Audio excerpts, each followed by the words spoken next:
Gracias por estar con nosotros, seguir con nosotros aquí en Lo Bueno con Alexandra Izquierdo. Hay que decir que nuestro invitado de hoy es economista, pero además estuvo 34 años, poquito nada más, en el Banco Central, 9 de los cuales fue vicegobernador del Banco Central.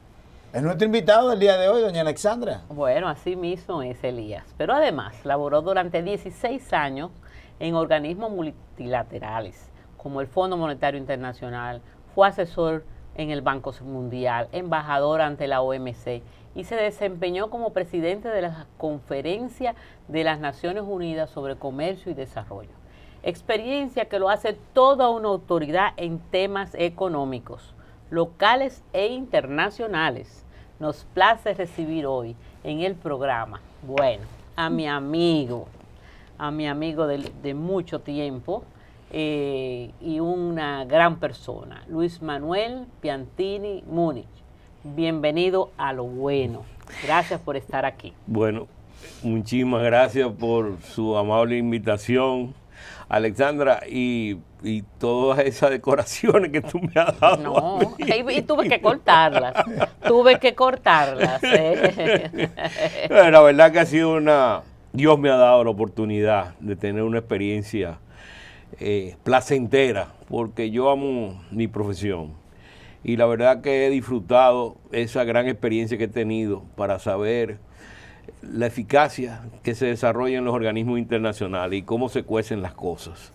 Entonces, eso me da una capacidad para mí de poder expresarme en esos temas y no estar inventando. Soy muy cuidadoso con eso, pero cuando tengo que decir las cosas, las digo. O sea, no hay nada que a mí me impida decir lo que yo pienso en términos de que puedo aportar al país. Sí, bueno. Pues, definitivamente. Bienvenido. Un honor para nosotros. No hay duda que es un honor para nosotros el tenerte aquí, Luis Manuel. Casi despidiendo 3 años de pandemia y 1 año de una guerra que ha pasado factura a nivel mundial. ¿Qué tan mal o bien está la economía a nivel global? ¿Cómo tú estás viendo la situación a nivel global? Mira, en primer lugar, Alexandra, el gran problema del mundo actual es la falta de un liderazgo. De un liderazgo que coordine políticas como sucedió en la época de los 70, 80 y 90. Clinton fue un gran líder en su país. Creo que de los últimos presidentes que yo podría decir que fue realmente, tuvo un liderazgo de parte de los Estados Unidos. Pero esa falta de liderazgo, primero es el entendimiento, ¿no?, que te da lo que está sucediendo. Y después es el deseo de que haya una fuerza capaz de poder coordinar y manejar políticas para el bien de los países que cada uno de ellos maneja como líderes. Pero si tú no tienes ese liderazgo, cada cual está haciendo cosas por su lado. Yo creo que en los Estados Unidos no ha habido en los últimos años, o no ha habido durante muchos años, un desastre en términos de política como lo ha habido en los últimos años. Mira, no te puedo decir de la administración de Trump, porque Trump, a pesar que es un desaforado, un hombre con una boca que hay que callarlo, tomó iniciativas importantes, interesantes, que la mantuvo la administración de Biden. Pero cuando Trump se va, que aprueba el Congreso en el diciembre una ayuda federal, Biden, tomando el gobierno en enero, ya en febrero estaba apoyando otra ayuda federal. Claro. Y se lo dijeron. Larry Summers se lo dijo, Oliver Blanchard se lo dijo, que son estructuralistas, son keynesianos, vamos a decir, keynesianos.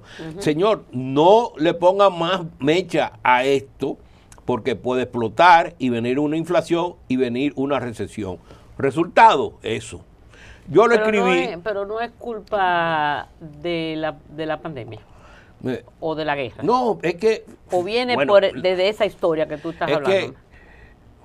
Yo eso lo escribí el 27 de febrero del 2021. 21, sí, yo lo vi. Entonces, no, fíjate, bueno, la pandemia trajo un desajuste a nivel de los países. Los americanos actuaron bien porque lo atacaron al principio con ayudas federales, pero se excedieron en esa ayuda porque duplicaron el pasivo monetario del Banco Central en 2 años, lo que se hizo en 100 años. Entonces, esa cantidad abrumadora de recursos en la calle, porque ellos creen que como dominan el mundo con el dólar, pueden tirar lo que ellos quieran.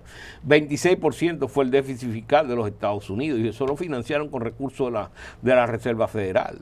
Esta inflación que estamos viviendo ahora, pese al problema del petróleo con Rusia, pese al problema de los alimentos, que es un momento en que sube, pero baja otra vez, pese al problema de las tarifas de los barcos, ¿no?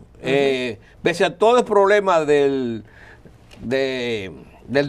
desacoplamiento de la parte industrial, que trajo también consecuencias, pese a todo eso, la parte monetaria tiene un efecto de un 60 a un 70% en lo que está pasando ahora. Y si tú lo ves aquí en República Dominicana, la inflación subyacente es superior a la inflación total.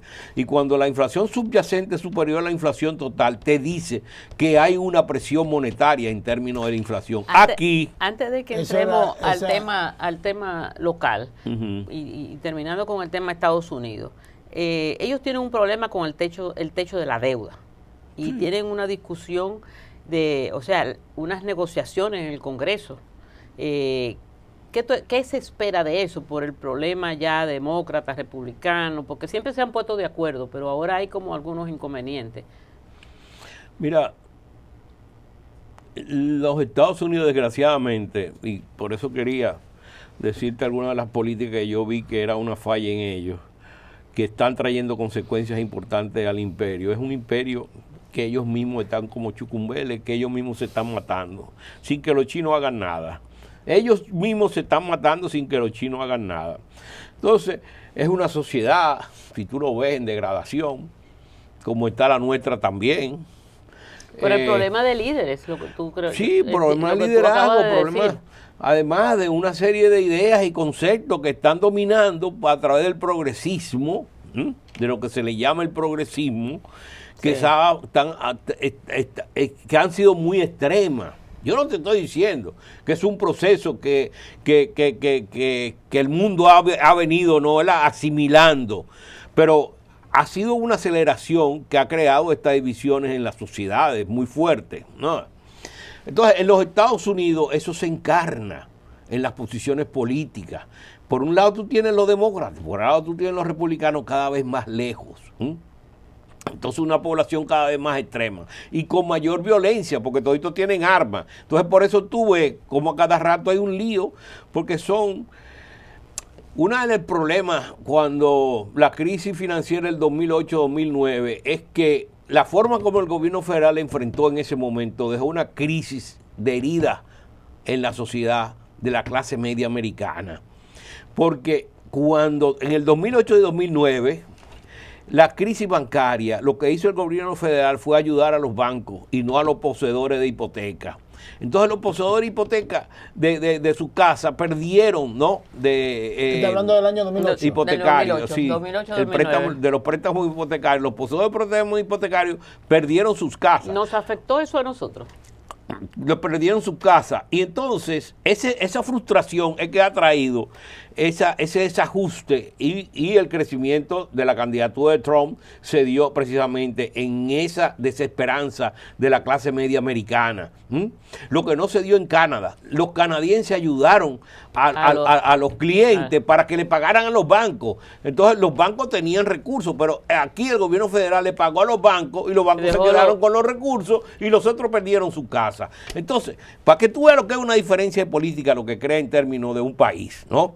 Las políticas públicas mal implementadas te crean un problema que no solamente tú lo ves en el corto plazo, sino tú lo ves en el largo plazo. A inicio, doña Alexandra se refirió a la política global, económica global, porque hay una incidencia de la guerra ucraniano-rusa. Sí. Y usted mencionó a China, Sí. que se ha dicho que China es la virtual o ya potencia mundial económica. ¿Cómo usted ve ese panorama? Rusia con una guerra con Ucrania, con enfrentamiento con la OTAN, con enfrentamiento con Washington, China tratando de mediar. ¿Cuál es la situación económica, política global desde el punto de vista geopolítico? Mira, es una pregunta, porque nos vamos a meter en un tema. Yo te le decía y te hablaba del liderazgo, porque ese es el liderazgo que está manejando las políticas a nivel internacional. Y si hay un debilitamiento del liderazgo de Occidente, entonces la otra parte tiene un fortalecimiento, aun cuando no haga ningún esfuerzo. Como yo te dije que la economía norteamericana y el imperio norteamericano se está cavando su propio hoyo sin necesidad de un esfuerzo de los chinos, sí, porque es una sociedad que se está autodestruyendo contra todos los disparates que está haciendo, ¿no? Exacto. Inclusive en términos del dólar, el problema de este endeudamiento, los límites y todo esto, eso debilita el dólar. En términos de China, esos son los liderazgos fuertes, los de Xi y los de Putin. Se han unido unos líderes fuertes que tú antes no lo tenías, porque el único enfrentamiento que tenían los americanos era la URSS y los Estados Unidos quedaban con el liderazgo, ¿no? ¿Verdad? Pero ahora hay una fragmentación, ese liderazgo internacional, que inclusive los americanos con sus debilidades están creando problemas hasta para los aliados asiáticos, que tienen que enfrentar a un chino, a una China cada vez más creciente en poderío, no solamente económico militar, porque no solamente es el poderío económico, es el poderío militar. Los chinos, para mi entender, se precipitaron. Ellos debieron haber esperado en su enfrentamiento con los Estados Unidos, haber alcanzado posiciones más avanzadas en términos de progreso económico, porque todavía China tiene muchos problemas internamente, que ahora le van a unir con los problemas que tiene afuera. Por eso están a través del BRICS, creando una plataforma de apoyo entre los países de aquel grupo de los 77 que enfrentaban a los Estados Unidos y se parcializaba con las políticas socialistas, que inclusive Tito era uno de los líderes en aquel entonces. Entonces, eso es una herencia de aquello, ¿no? Este BRICS es una herencia de aquello, porque son economías más maduras, más desarrolladas, y entonces ahora eso, con el apoyo de Lula, que viene siendo la economía más grande que hay en América Latina, sí, ¿no? Ha tomado un poco de fuerza, con algunas ideas que son media disparatadas. O sea, aquí, y es Perdone que lo interrumpa, pero ahí está el asunto de que Xi Jinping y China están intentando una paz en Rusia y han mediado entre Rusia y Ucrania. Y usted acaba de mencionar a Brasil. Resulta que Lula también está mediando. ¿Tendría eso que ver con ese movimiento geopolítico en el aspecto también económico? Bueno, porque ese es el show de ahora, Ucrania. ¿Por qué no se van a África? Que hay que yo cuánta, Etiopía se están matando. Entonces, todos se concentran en Europa, porque Europa, ¿no?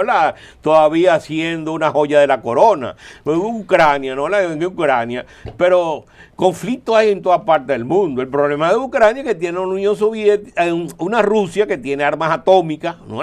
Y tiene del otro lado una OTAN que tiene armas atómicas.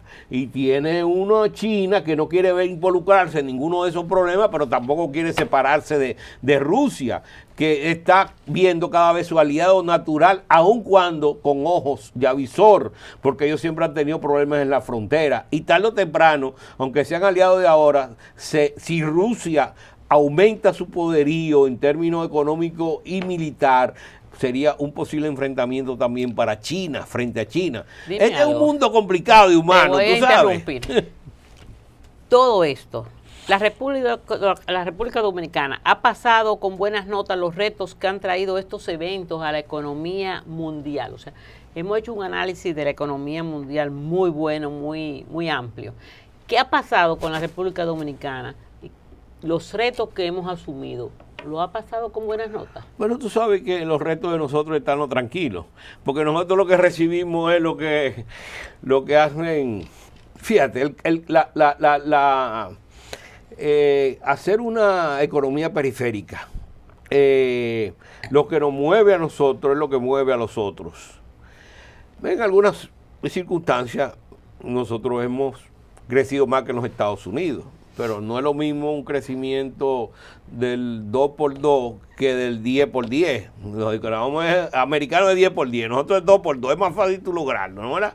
Pero lo que te digo es, República Dominicana tiene una serie de características que la ayudan, gracias a Dios y pese a los dominicanos, en que está en medio de una geografía, como tú señalas, y de unas dotaciones de bellezas naturales excepcionales. Aquí hay de todo. Esto es un pequeño continente. Bellísimo país. Hay un eslogan. Yo decía ayer, dice, señor, República Dominicana lo tiene todo. Sí, yo le decía ayer, señor, te doy gracias por la cantidad de años que tú me has dado comiendo mango.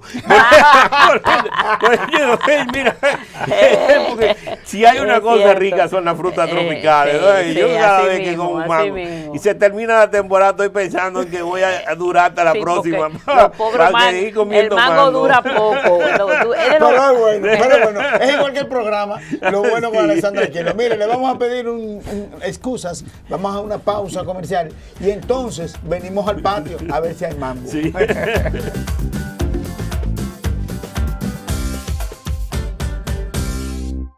Puedes disfrutar de todo el contenido de Lo Bueno con Alexandra Izquierdo en nuestro canal de YouTube. Suscríbete y activa la campanita para recibir las notificaciones.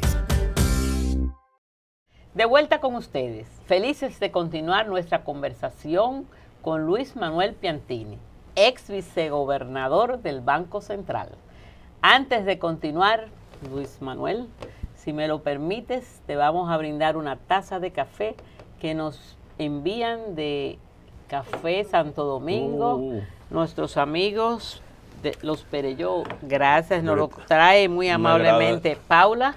Una agradable sorpresa. Y esto, siempre brindamos.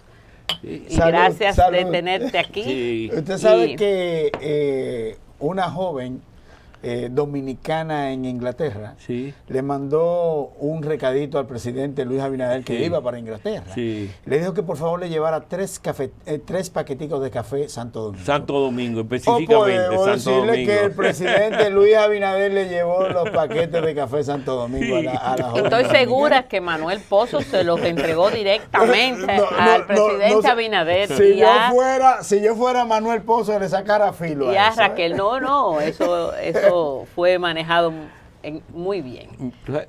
Hablando del café, los otros días tuve una experiencia muy interesante. Mi segundo hijo, Claudio, que fui cantante una vez, Ajá, ahora sí. está en cuestiones de invernaderos. Estaba pensando ayer que en dónde sí, estaba Claudio. En Rancho Arriba, ella produciendo. Ajá. Gracias a está como productor agrícola, un área donde necesitamos mucho la capacidad y él la tiene.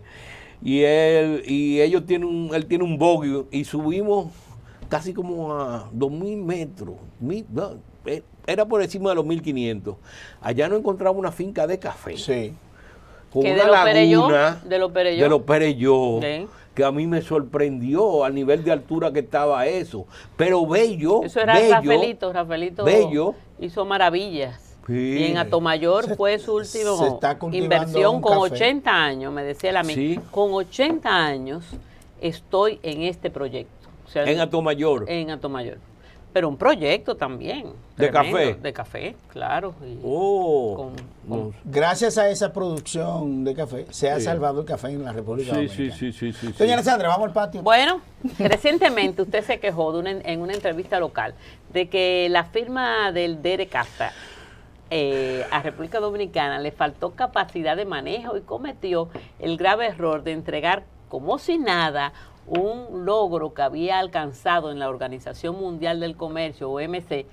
¿Qué podemos aprender al respecto? Pero antes de entrar en ese tema, Alessandra, un tema que tú me preguntaste en la parte anterior, que era República Dominicana. ¿Cómo había pasado? Mira, las reformas más importantes que se han hecho en este país lo hizo Balaguer en los años 70, finales de los 60 y principios de los 70. Esas reformas son las que han mantenido... ¿No fue en 90? No, 70. No, 70. Incentivo turístico. Ah, ok. Desarrollo industrial. Reforma agraria. Reforma agraria. Bueno, pero eso es otra cosa después. Pero es el problema, pero estoy hablando de los sectores que más se han crecido y lo que se ha sostenido en la República Dominicana, que además de la remesa, que son las exportaciones de gente que hemos mandado afuera, han sido turismo y zona franca. Eso básicamente fue un logro de Balaguer desde hace 50 años. Correcto. 50 años. O sea que después de Balaguer para acá, poco se ha hecho en revolucionar este país. Bueno. En términos de otro tipo de estoy estímulo. Completamente de acuerdo con usted. Entonces, ¿qué otra parte? Es la institucionalidad. Bueno, a Balaguer lo nombraron padre de la democracia, el mismo PRD. Te estoy poniendo eso como un caso para decirte que la democracia dominicana tiene 60 años también. O sea que la estabilidad que ha vivido este país le ha proporcionado elementos de atracción en todos los países que le circundan, porque la mayoría de ellos han vivido de crisis en crisis. Entonces tú ves que nosotros estamos capital venezolano, que son los que han desarrollado una gran parte de los malls. Ahora va a venir capital colombiano. Entonces, todos esos capitales, ¿qué están trayendo? Capital y tecnología del conocimiento, que es con lo que nosotros nos estamos beneficiando en este país. Como las zonas francas que trajeron conocimiento, que era una de las formas de atracción, que tú tuviste en Proindustria y tú sabes lo que es eso, ¿no? ¿Verdad? Sí, claro. Entonces, te estoy diciendo, ¿qué elementos son los que han mantenido a que República Dominicana tenga el crecimiento que está teniendo? Hay una atracción, hay un imán que es diferente a lo de los otros países, porque los otros países han vivido de crisis en crisis y nosotros hemos mantenido una marcha, gracias a Dios, pese a todos los problemas que ha habido entre partidos y a los actos de corrupción y todo eso. Los partidos y los presidentes de nosotros han sido gente que han demostrado su buen manejo en el área macroeconómica. Tenido un gobernador como Héctor Valdés, que también ha sido un factor fundamental en eso en términos de su continuidad, de su experiencia, ¿no? ¿Verdad? Pero el país ha sido beneficiado en ese acto. Entramos a la parte del arroz. Hay un trabajo de CRES muy interesante, de la fundación esta de CRES, donde habla de las productividades en las áreas agrícolas durante los últimos 20 años.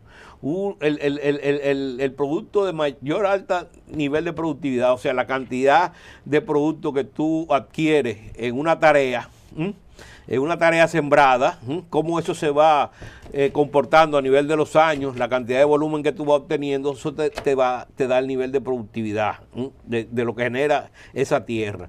Bueno, aquí el plátano ha aumentado como 2000% en productividad y el arroz un 1%. Eso quiere decir qué grave. Que eso que se hizo en el año primero, es una historia que viene del año 94, cuando fueron unos delegados, cuando se creó la OMC y el último capítulo de negociación del GATT, de la Ronda Uruguay, donde el país presentó su oferta en términos de lo que es arancel tope. Nosotros no podemos, por ejemplo, subir los aranceles por encima del 40%, porque ese fue el nivel tope que nosotros pusimos. Entonces, en ese nivel tope bajaron aranceles como el arroz que estaba en 99, lo bajaron a 40. Ese momento. En ese momento. Eso era una protección que tenían los arroceros de un 60% en ese momento, en términos a los arroces que se importaban de los Estados Unidos, de Asia, que cuando los arroceros se dan cuenta de lo que está pasando, qué sé yo, medio año después, un año después, que sale esa información y comienza entonces comienza la protesta. Yo estaba como vicegobernador en ese momento y yo venía desde Washington, yo estaba dándole seguimiento a lo que era el GATT, ya estaba incluyendo en los programas del Fondo Monetario Internacional condicionalidades del GATT. Digo, pero este organismo se está creando situaciones ya que pueden complicar a los países, vamos a ponerle ojo a eso. Y cuando vine como vicegobernador, después que a Héctor lo hicieron gobernador, que él me propone, el presidente Balaguer, yo le dije, mira, Héctor, yo vi esto que estaba pasando en Washington. Entonces me dijo, quédate encargado de lo que va a pasar ahora con la OMC. Y ahí fue que nosotros le dimos seguimiento y comenzamos a preparar técnicos que supieran negociar y a conocer lo que era eso. Una organización nueva. Bueno, claro. Entonces viene el lío.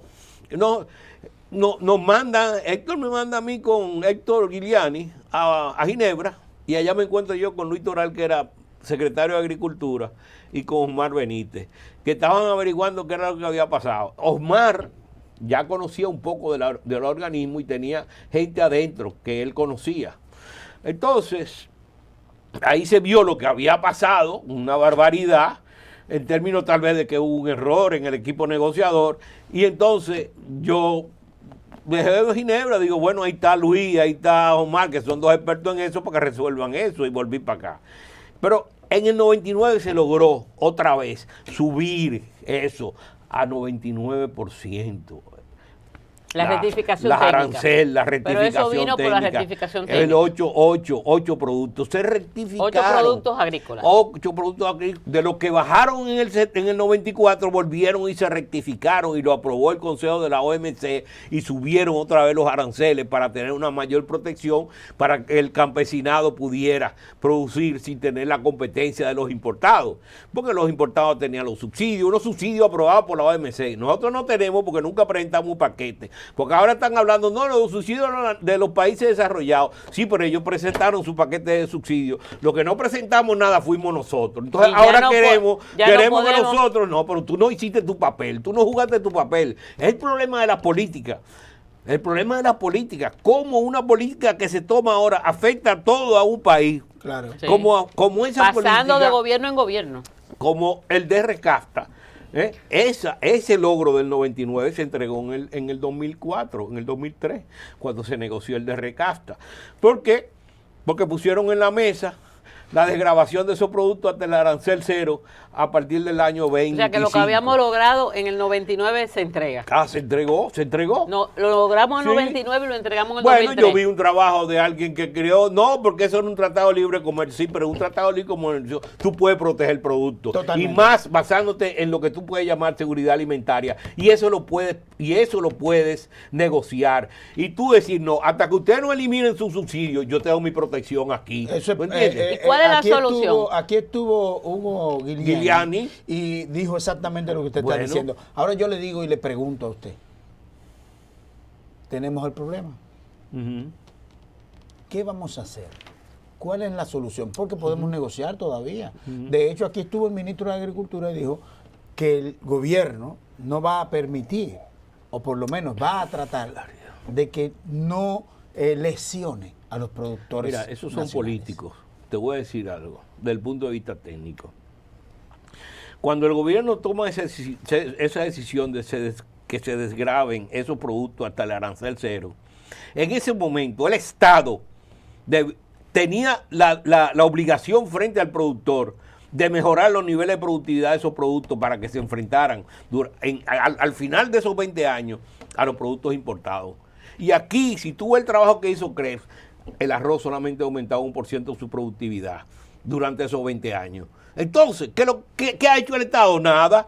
Aquí lo que hicieron fueron los productores privados. Si tú vas a las fincas arroceras, los productores privados, la producción de ellos en productividad y en costo puede competir con las importaciones. Lo que no pueden competir son los de la reforma agraria, lo que depende del Estado, a donde el Estado no ha hecho nada. No ha hecho nada porque se lo han pasado politiqueando. Lo primero que hicieron fue eliminar que yo cuanto agrónomo cuando entró el gobierno.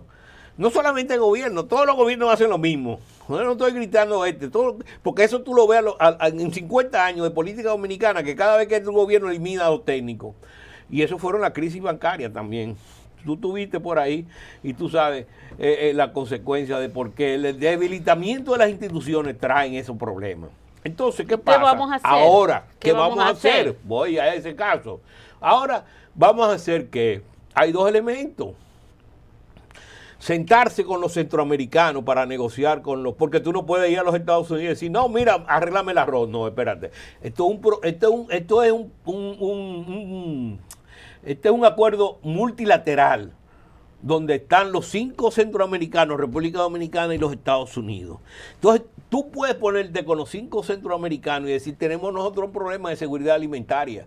Vamos a presentarle a Washington esta situación de cada uno de los países de nosotros para que nos permitan flexibilizar en una serie de productos. Este producto para ti, este producto para ti, este producto para ti, aquel producto para mí. Pero son todos que tienen que sentarse. Yo nunca he oído eso, de que se haya hablado de que se va a convocar a los centroamericanos para ver qué se puede hacer, porque eso es lo primero que debiste haber hecho. No de que yo me voy a poner una barrera, a ponerle la barrera, que te van a poner la barrera a todos los productos de Centroamérica, de zona franca que van a los Estados Unidos. Te van a meter la misma protección. Pues aquí se está hablando de salvaguarda. Yo vi ahí un artículo de la salvaguarda. Si tú tomas salvaguarda, tú puedes tomar salvaguarda a corto plazo. Pero si tú aplicas eso como un elemento táctico de mediano y largo plazo, los americanos de una vez te van a poner salvaguarda a los productos que tú exportas a los Estados Unidos y te vas a ver perjudicado, porque nosotros exportamos más de 5 mil millones de dólares en los Estados Unidos en bienes. Entonces, un país tiene que ser ciesudo, razonable, sus autoridades, no venir a la televisión y decir una serie de cosas, porque esto que él dice va de una vez a Washington. Sí. Va de una vez a Washington y se sabe en Washington y ahí viene esto no es una isla ya, que tú haces 80.000 disparates. Que tuyo, que recientemente tenemos muy cerca lo del Central Romana. Exacto. Y que hay que ser juicioso porque tenemos grandes inversiones que pueden ser también afectadas. Es una pena que el tiempo es corto, pero te voy a hacer una pregunta. Pero antes de terminar, te hablé de la negociación con los centroamericanos, sí. Y el otro elemento es mejorar productividad. Para que no sea un 1%. Y ver cómo a través de la salvaguarda tú puedes, en un momento como un rejuego, ¿no? Ganar un poco de tiempo en lo que tú mejoras la productividad. Pero pensar de que tú vas a crear una barrera aquí a la importación del arroz americano, no lo hicieron los mexicanos con el maíz. Los mexicanos no lo hicieron con el maíz. El rango meta de inflación. Ayer se publicó que ha bajado a 5, que es la tasa más baja que tenemos en lo que va de año. 5.15. 5.15, exacto. ¿Tú crees que llegamos al rango meta? ¿Hay que variar la tasa monetaria? ¿Cuál sería el tema? Bueno, el rango meta es 4%, más 1, menos 1. O sea que ya más 1 es el 5 y nosotros estamos en 5.15. Pero yo no creo tampoco que el Banco Central, cuando vea que llegamos a ese rango meta, va a flexibilizar totalmente su política, porque hay mucho riesgo en la economía mundial. Hay mucho riesgo y el país no tiene que tener con una situación mundial como la que hay ahora. Nosotros no podemos pretender tasas de crecimiento del 6, 7, 8%. Nosotros, si crecemos un 3%, mientras los latinoamericanos en conjunto crecen un 1%, estamos creciendo 3 veces más. Entonces, de hecho, el Fondo Monetario Internacional reconoció que la República Dominicana es de los países que más ha crecido a nivel. ¿Tú estás de acuerdo con la opinión del Fondo Monetario? Sí, bueno, lo que nosotros tenemos es que es mejor redistribuir eso, porque esta es una economía muy concentrada en monopolio y oligopolio. Y mientras esos sectores no aflojen y el gobierno no aplique la ley de procompetencia, que no la aplica, porque aquí no había un caso. Solamente hubo un caso y le volaron la cabeza a la que estaba en ese momento. Entonces, si el gobierno que crea leyes no aplica las leyes como debe ser, esta economía no va a tener una distribución, una mejor redistribución del ingreso ni de la riqueza. Como yo oí al ministro de Economía que hablaba ayer en términos de mejorar la redistribución del ingreso, es a través de que las políticas públicas se apliquen como las leyes lo dicen. El índice de Gini. El índice de Gini ha mejorado en República Dominicana, porque como quiera la economía se dispersa, aunque el 1% absorbe el 30% del crecimiento económico. El índice no está muy Entonces, bueno. ¿qué pasa? En una economía como esta es más importante combatir la inflación que aumentar el crecimiento. Cuando tú tengas dos opciones, o yo aumento el crecimiento, tiro dinero a la calle, pero combatimos la inflación. Yo combato a la inflación. Y bajan los precios. precios. Decido que combato a la inflación. ¿Por qué? Porque la inflación afecta el salario del 70% de la mano de obra que recibe solamente un salario mínimo. Entonces un impuesto que no tiene devolución, como tú bien lo señalas. Entonces yo afecto la inflación y no meto cuarto para que el 1% se beneficie del 30% de lo que yo estoy metiendo. Y que el 10% se beneficie del 70%. Y que el del 90% se beneficie solamente del 30%. Una desigualdad importante. Eso es, exacto. Pero hay un elemento estructural en la economía que no se resuelve con políticas de poner más impuestos o con política de poner más crédito. No, se resuelve con política de mercado. ¿La tasa monetaria va a subir o va a bajar? Seguimos. Al fin y al cabo, yo creo que después de bueno, ya casi estamos a mediados de año. O sea, así como vaya la situación en los Estados Unidos, así nosotros también nos vamos a comportar. Porque es para un banco central muy difícil tú bajar una tasa y después subirla. Porque eso crea mucho, eso al empresario no le gusta, porque te pone como dubitativo, ¿no? Entonces, las autoridades tienen que ser muy precavidas en términos de eso y tomar un poquito de tiempo para ver qué es lo que va a pasar en el mercado, no solamente nacional, sino internacional. Vamos a tener que volver a ver. Hoy nos ha acompañado Luis Manuel Piantini, ex vicegobernador del Banco Central, aquí en Lo Bueno. Estamos sumamente agradecidos con su visita al programa en esta jornada. No se me vayan, amigos televidentes, que aún queda más.